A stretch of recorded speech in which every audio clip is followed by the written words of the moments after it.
Good morning, everyone. We will begin with the hymn of welcome, number 318, We Would Be One.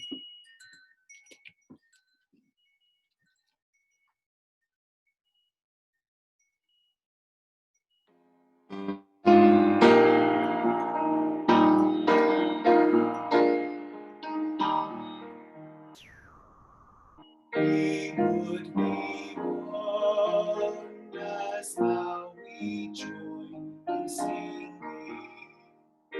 our hymn of love to pledge ourselves anew to that high cause of greater understanding of all who are and what in us is true.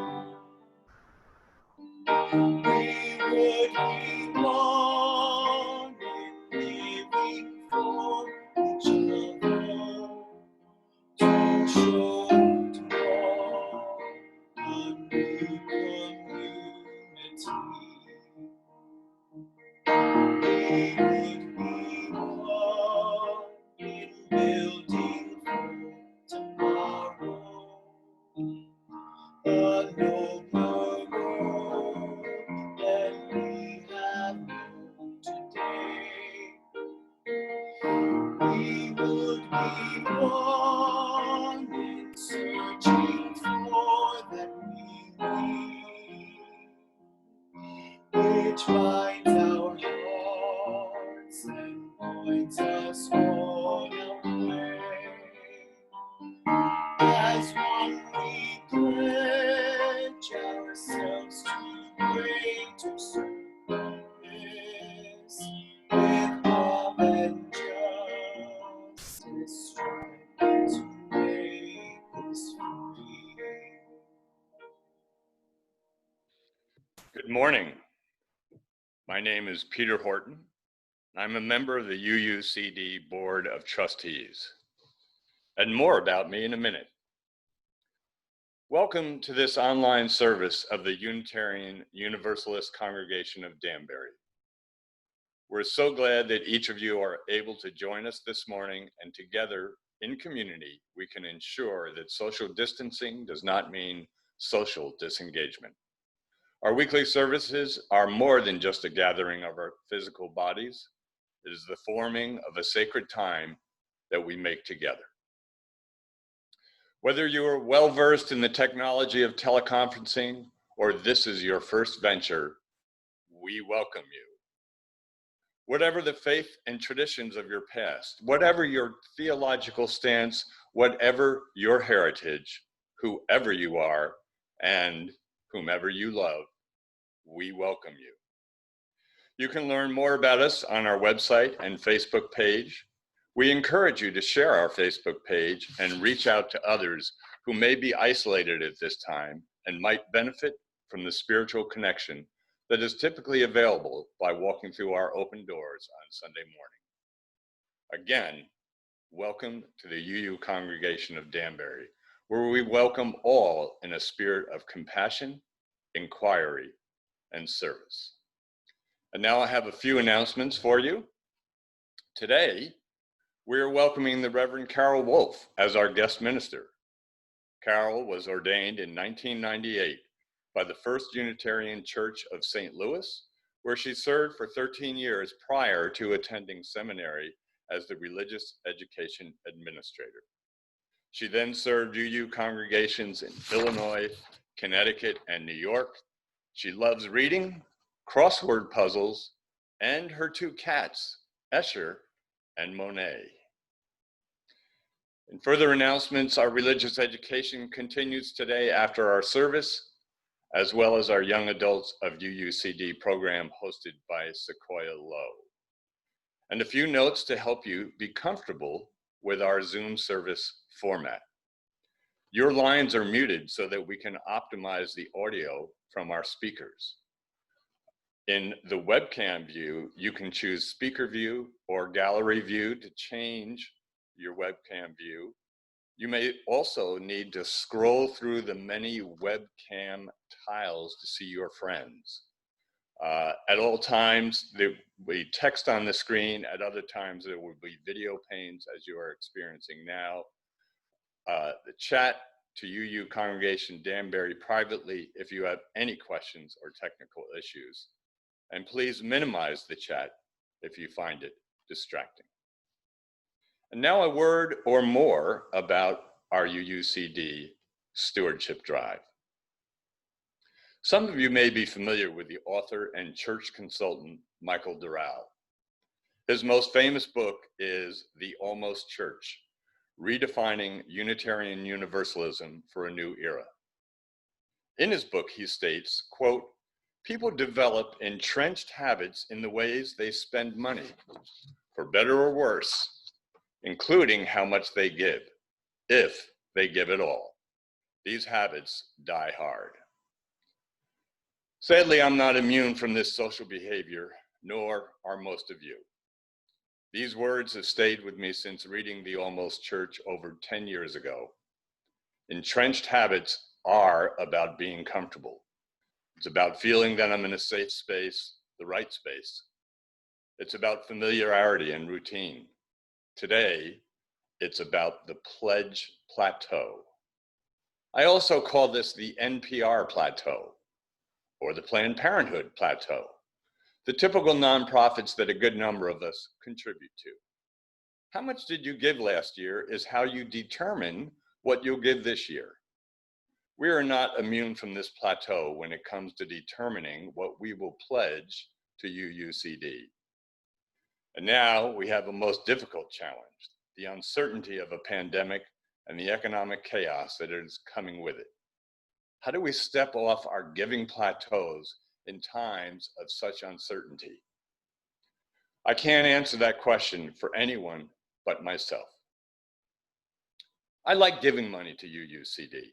I like making and paying on our annual pledge. I like giving as much money as it seems that I can give at our annual auction. I know that when I give, and when I give more than I thought I wanted to, or more than I thought I could, I felt really good. I know almost all of you feel the same way because I've seen you walk out of Fellowship Hall at the end of our auction. And you know what? You're all smiling. You're all happy. You like giving your good money to and through this community. My wife, Lisa, and I always have an interesting conversations about how much we are going to give to our church. Like many of you, we like our plateau, but we decided we weren't going to be intimidated by the pandemic and its uncertainties. We got off our plateau this year and increased our pledge. It felt like the right thing to do, and it made us smile. But now the tricky part. To date, we have only received pledges from 25% of our congregation. We need to know if you are continuing your pledge, or if you have financial uncertainty and are not ready to commit yet. Either way, we need to hear from you. Thanks and blessed be. And now please give a virtual welcome to our guest minister, Reverend Carol. Good morning, everyone. It's an honor and pleasure to be here with you. I really wish I was in your beautiful sanctuary, but this is how it has to be. And I have to say, this is the first time I've ever done anything like this. So I'm really thankful to Sherry and everyone for helping me access all of this information and get online with you. So I hope you're all doing well as can be expected. And I hope today's service will be a little bit of a insight into what we're going through at this time. The opening words are by Mark Twain. Don't you know what this is?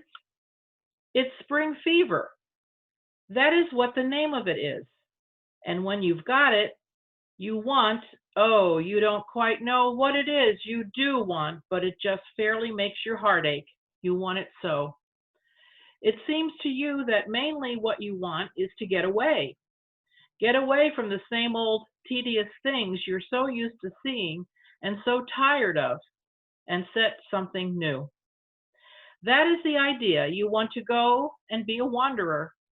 You want to go wandering far away to strange countries where everything is mysterious and wonderful and romantic. And if you can't do that, you'll put up with considerable less. You'll go anywhere you can go, just so as to get away and be thankful of the chance, too. If you have a chalice and would like to light it now, this is our chalice lighting experience, which I love to do. I have my old chalice here I'm going to hold up for you. So light your chalice now, if you have one.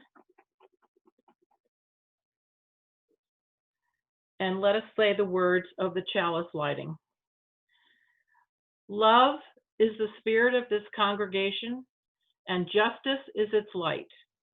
This is our covenant, to dwell together in peace, to seek and speak the truth in love, to help one another and celebrate life.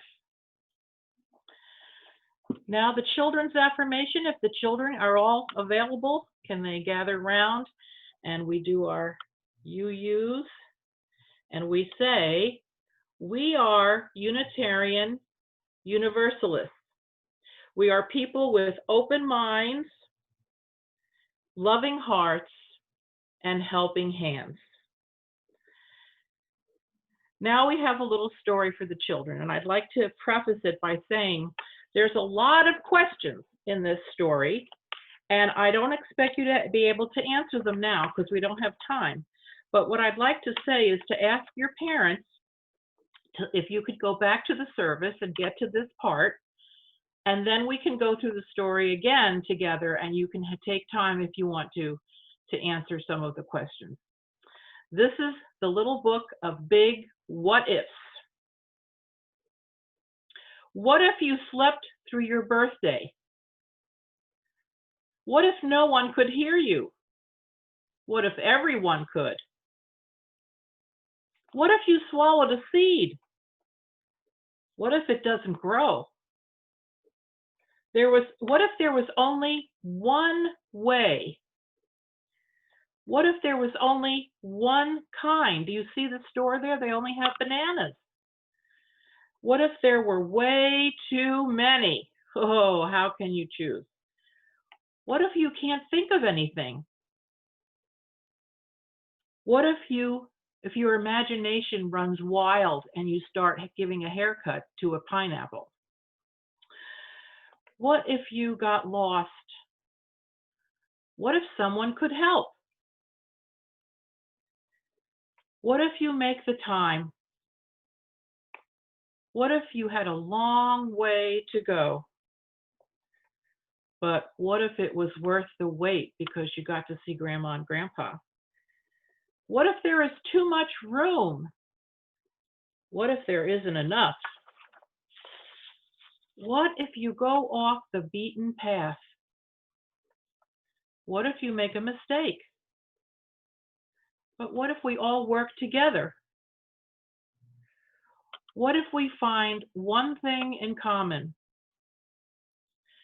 What if we change our perspective? What if you're surprised? What if everyone shared? And what if it spreads? What a difference it would make. Oh, geez, my phone. I turned it off. Okay, now we're going to sing My Little Light of Mine, this little light of mine. Are you ready, Jerry? Okay.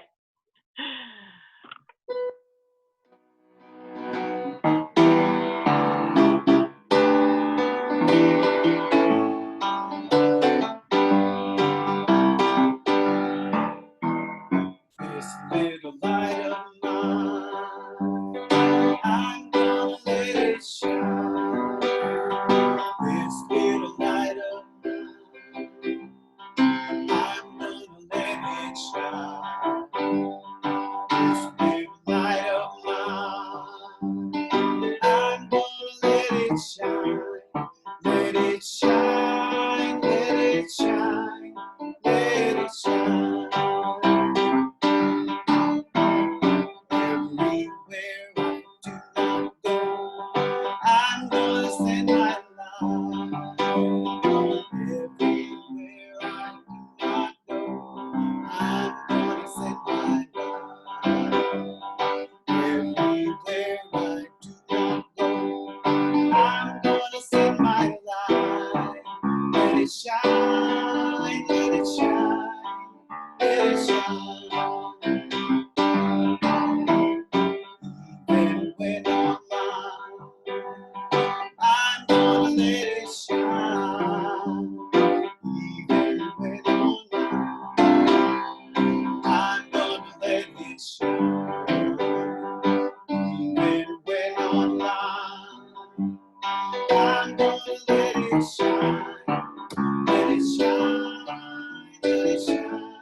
let it shine, let it shine, let it shine, let it shine.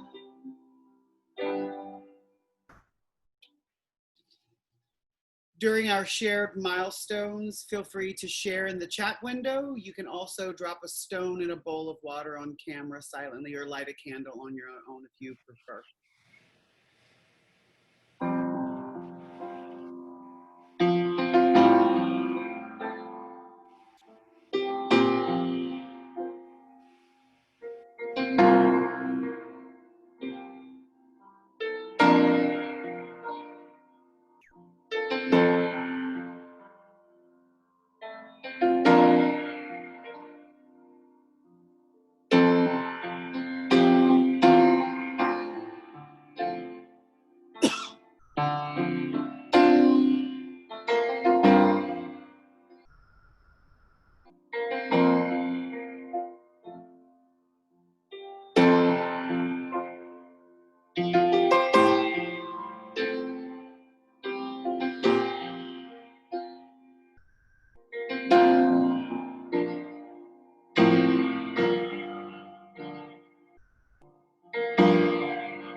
It is now time for our congregational offering. If you're with us for the first time, feel free to pass the virtual plate. Your presence here in the Zoom room is your gift to us. Members, please click the link on your screen in the chat to make a donation or pledge. For even though we are not in our beloved fellowship hall, our operating expenses are still the same. You may also mail a check to UUCD at 24 Clapboard Ridge Road in Danbury. The address is also on your screen. Thank you for doing your part to support and sustain this community we love. Please join me in our congregational response. In the spirit of compassion and service, we dedicate these, our offerings.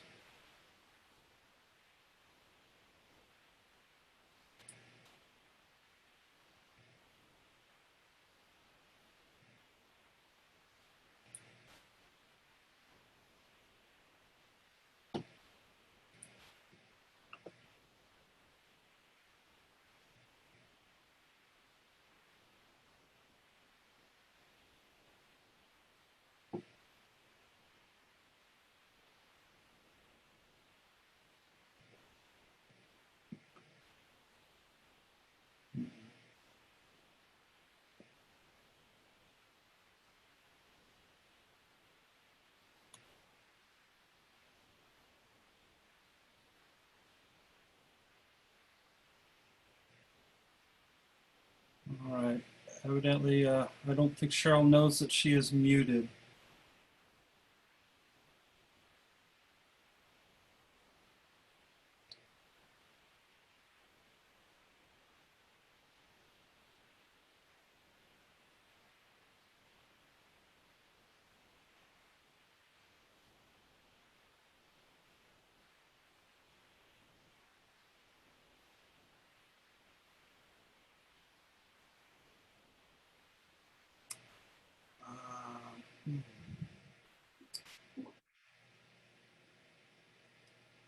I'm going to play my postlude now, and when we have them back, we'll enjoy their offertory just at the postlude. So I'll be playing Summertime from Porgy and Bess. You'll hear from Cheryl and Barb at the end.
Well, thank you. That was an example of how we have to adapt to things these days. Thank you, Jerry. And I hope Cheryl and Barbara get the message that they still need to play. They can't leave. We'll manage. Well, thank you very much for being here today. As I said, it's a great joy to be back to a sort of virtual pulpit. And I haven't preached in a long time, so I'm honored to be able to do this today for you. And my sermon is titled, Who Knows? And I don't know. Who does know? Do I know? I don't know. Anybody know? But we have heard for so many years that knowledge is power and ignorance is bliss. But I sense that we are feeling neither of these things right now. There is so much we don't know, and that bit of ignorance is certainly not blissful. Right now, at this time, in this world, I am afraid we are perhaps feeling very unempowered and not having much autonomy or choice in how we live our lives. So what is lack of knowledge? Bliss, as in ignorance is bliss? Or is it a feeling of powerlessness and impotency? Are you tired of isolating, wearing masks, not coming to services on Sunday? I sure am, and I can't seem to find anything to really reassure myself. There is too much conflicting information, and I just don't know. And right now, I don't know why Jerry is on the screen. Is that what we want? Jerry, you're on the screen, full force. How do I? There. Okay. All right, we'll try it again. So what I was talking about is that it's hard to reassure ourselves these days because there's so much conflicting information. NPR is posting a blog. I don't know if you've seen it. It's called The New Normal by Jill Hudson and Suzette Lohmeyer. And that title really struck a chord for me because during my internship, my mentor used to use that term during memorial services to reassure the family and remind them of the deceased that nothing will ever be the same again. It's the new normal. And I'd like to interject now, as the families of those like George Floyd are facing this reality of a new normal, let us just pause for a moment.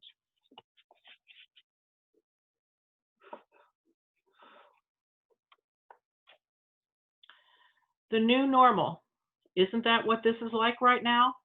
We just don't know what to expect. And no matter how many articles, newscasts, or internet posts I read, I am not finding much knowledge that will bring me peace. I don't know what will really happen if I encounter another person or human who is carrying the virus and gets too close, or what will happen if a non-symptomatic person comes into my space and I have to sort of feel okay about it. But I just don't know. I don't know. Because the World Health Organization sent Twitter into a frenzy on Monday when one of their top epidemiologists said it is very rare for the coronavirus to be transmitted from asymptomatic carriers. But on Tuesday, Dr. Maria von Kerkhove walked that statement back, saying it was a misunderstanding. The issue comes down to understanding how health officials use the word asymptomatic, which refers to people who are infected by the coronavirus but never develop any symptoms. Here's what we currently know and do not know about asymptomatic transmission. Not much. And that makes me anxious.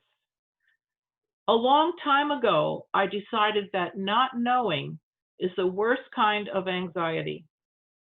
Be it a diagnosis, the birth of a baby, a crucial interview or exam, how can I make decisions if I don't know what the outcome might be? And I think this whole not knowing anxiety began way back in 1974 when I was expecting my first child, and my job as an orchestra director, a music teacher, was being threatened by a referendum. And my husband at the time and I went out to dinner and went to a movie because I couldn't bear listening to the radio or anything. And we got back in the car, turned on the radio, and found that the referendum had, in fact, passed to remove music and art from the school district, 50 to 1, 2-to-1 votes. So I sat there and I just said, what am I going to do? I lost my job. And a few months later, we found out we didn't have gender parties then, so gender reveals. So a few months later, we found out we had a boy. And that was another period of not knowing. And not knowing is very uncomfortable for me anyway, I think for a lot of us. So that today is what I'm posing as our mutual thought process as we still live in limbo, not visiting, not meeting, not hugging. When will we ever be able to return to normal, whatever that is? The new normal right now is fraught with anxiety for many of us because we feel out of control. For those of us who are comfortable with being in control, like me, this is difficult. I, for one, want to stay home when I want to. I do not want to wear the suffocating mask, but I do. I don't feel free. On our list of principles and purposes, number 4 comes into play these days, which is a free and responsible search for truth and meaning. I was once confronted by a congregant of a former church who accused me of always talking about the search for truth. And I said, yes, that is one of our most important principles. Well, she said, I'm not searching for any truth. I have mine and it will not change. And I told her that was fundamentalism, and how much easier it is for those who think they have or are told they have all the answers. We use are hopefully far from that label. In fact, I often am asked, what is a UU? I say that we take as a responsibility to never take anything as truth unless it is our own and it can be shown. There are truths we live with, and many holy words are true in the sense that they speak to the truth of human existence. But real is reality. It is proven, concrete, and dependable. It really happened and it really exists, and therefore has meaning for us. We have as our responsibility the work of sifting these things out for ourselves, and not to have them indoctrinated into our thinking by hierarchical structures or so-called experts. Of course, this is an example of what is happening right now again. We really do not have the expertise to figure it all out, so we are having to rely on so-called experts, if we can trust them, much less identify them. So we are left pretty much on our own for our free and responsible search for truth and meaning. People like us have died at the stake, refusing to accept the truth of the churches that heretics rejected in favor of their freedom of thought. That is the kind of search for truth and meaning that we embrace. It is brave and a blessing that we can doubt and be heretics without being killed, although of course we have intolerance, which makes it so all over the world, unfortunately. But the reality of a search for truth and meaning is a compelling reason to seek out our freedom of thought. We have as our responsibility the work of sifting these things out. So we are left pretty much on our own for our free and responsible search for truth and meaning. Sometimes there just aren't any answers or facts, and we need to deal with that and realize that worrying about what we don't know is futile. Think of the times you haven't known and compare it to finding out the answer. a diagnosis, a job interview, an impending birth of a child, exams, tests. There are layers of uncertainty that no amount of searching can fulfill. But a resolution brings knowledge, finally to know, even if it is unpleasant. It's the uncertainty of not knowing is sometimes worse than the fact, because at least you know what you're dealing with and you can act on it at last, which was my situation back in 1974. I knew I didn't have a job. So being able to act on it, this feeling of knowing is very important right now, because nothing is certain in our lives, it seems. We can listen to every newscast, read every article, and still be very confused, as the previous article showed us. Shaky ground, we do not feel secure about any of it. Ways of knowing may be helpful at times like this. There is experiential or empirical knowing, what we know through our 5 senses. Most of us are comfortable with that type of knowing. Cognitive knowing, which is rational, very you. We seek reasonable, rational ways of learning. And then there's constructed knowing, which is creative and subjective, but less provable. The artists and writers among us are blessed with this inner knowing. Thinking about what you know and how you know what you know involves questions of ontology and epistemology. Ontology begins with what is and how to find out. It says, even though people may differ in their perceptions of reality, there is really only one reality. Epistemology deals with how we know what is, whether through reading, studying in school, lectures. There are many paths to finding out for ourselves. And in her piece on the NPR program Life Kit, Sarah McCammon states, we are living in uncertain times. No one knows exactly how or when this coronavirus pandemic will end, or what it will mean for our lives and the lives of our loved ones in the future. There is so much to worry about: health, finances, even our social fabric. I know I'm not the only one lying awake at night asking myself how we get through this and what the world will look like when it's over, or waking up wondering how to get through another day of dealing with all the normal life stuff with constant uncertainty worrying in the background. This pandemic that we're all going through feels unprecedented, but the feeling of uncertainty is not. People live through all kinds of scary things all the time. As this begins to unfold, I feel a longing to talk to some folks who lived day by day with looming uncertainty, to hear how they got through it and see what we might learn from them right now. And she's narrowed these down to a few important ideas or suggestions. The first one is to reflect. Check in with yourself. What do you know? Second, don't should on yourself. There's no right way to get through a difficult time. Number 3, know when to shut it down. Find things you want to do and can do. I like this one. Find your best gift for the day. Do what feels meaningful or gives you a sense of accomplishment.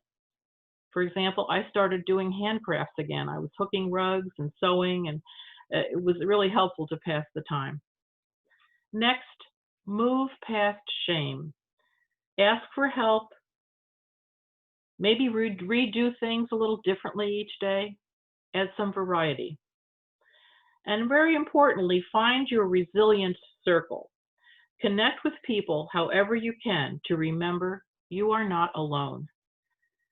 And last, don't try to make sense of things too soon. Sometimes there isn't a reason and things are just hard. Don't fast forward. Practice the Buddha's imperative to be in the moment a lot more. That was Sarah McCammon. And Robert Muller, in his piece in Psychology Today, brings me to an important word that I loved. You'll hear at the end. People are looking for knowledge in a time of great uncertainty, especially when information keeps unfolding rapidly. People are naturally confused. Conspiracy theories may therefore satisfy the need for accuracy and knowledge. They may help people come to terms with existential threats as they can help them understand the threatening situation they are in. In addition, this thought might fulfill the social need to maintain a positive image of the self. Everyone seeks information during a pandemic, but a pandemic can also lead to an infodemic. And I think that is the secret word. We are definitely being barraged with too much information. It's very unsettling, and not enough is disturbing. So I agree with him as it suggests that we find something new to do, to take something up rather than bemoaning what we've had to give up. We can study, learn, listen, and live our lives with an attitude of knowing more, and yet we seem to really never end our searching.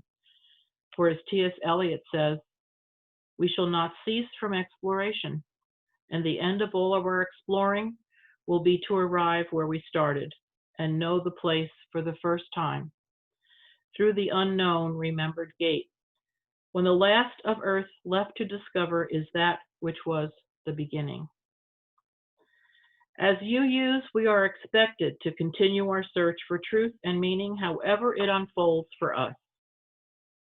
Our hope lies in our faith that there are things we do not and may not ever know, and our freedom to doubt, to live, to learn, and listen allows us to be open to the possibilities that lie ahead through human creativity, curiosity, and not knowing yet.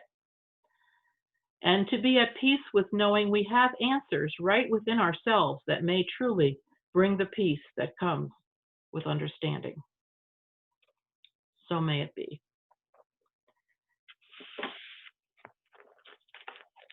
And now, if we could enter into a time of quiet contemplation as I read some words to help you have a guided meditation. Some things will never change. Some things will always be the same. The voice of forest water in the night, a woman's laughter in the dark, the clean, hard rattle of raked gravel, the cricketing stitch of midday in hot meadows, the delicate web of children's voices in bright air.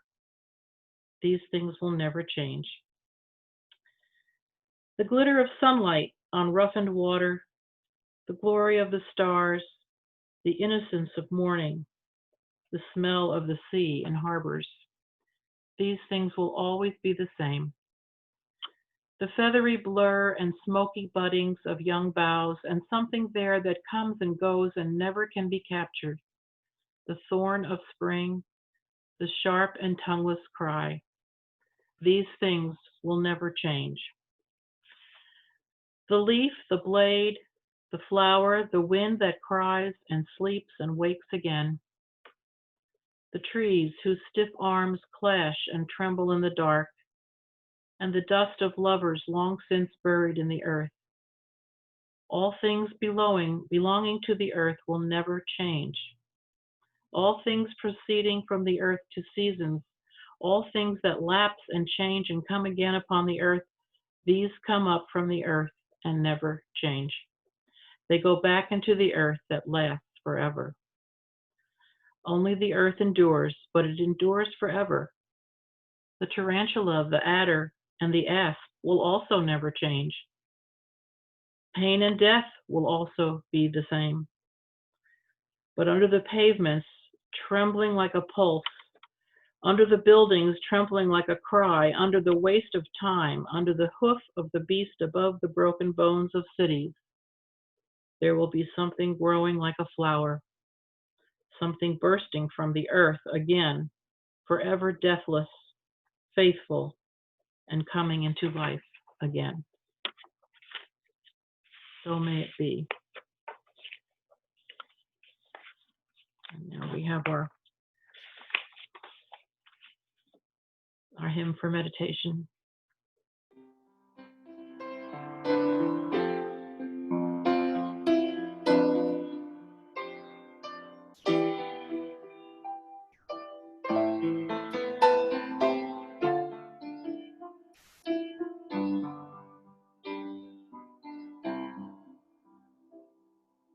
Spirit of life, come unto me.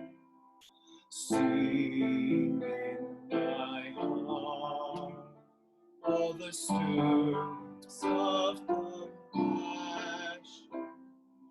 Blow in the wind, rise in the sea, move in the air, giving life the shape of justice. Roots hold me close, wings set me free.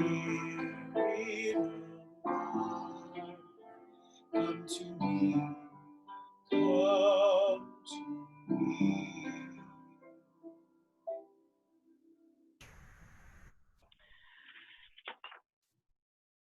We extinguish this flame, but not the light of truth, the warmth of community, or the fire of commitment. These we carry in our hearts and out into the world until we are together again.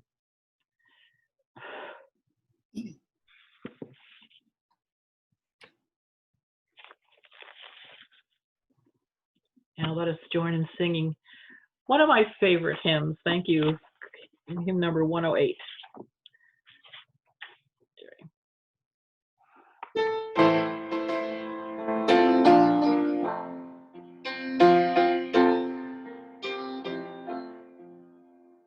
My life flows on in endless song of purpose lamentation. I hear the real, though far off hymn, the hymns of new creation. Through all the tumult and the strife, I hear the music ringing. It sounds an echo in my soul. How can I keep from singing? But though the tempest round me rolls, I know the truth it liveth.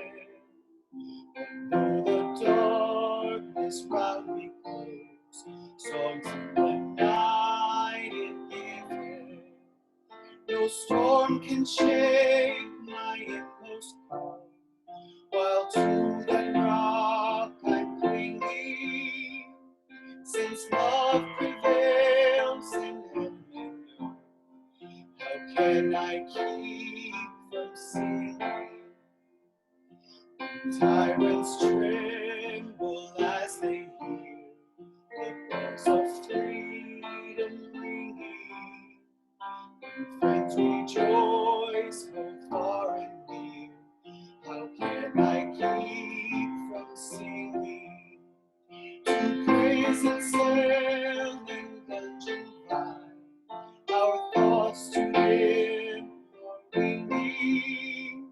When friends by shame are undefiled, how can I keep from singing?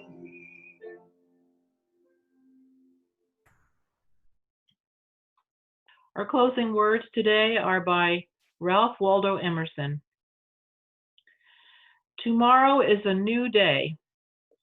You shall begin it well and serenely, and with too high a spirit to be cumbered with your own nonsense. So may it be. Go in peace.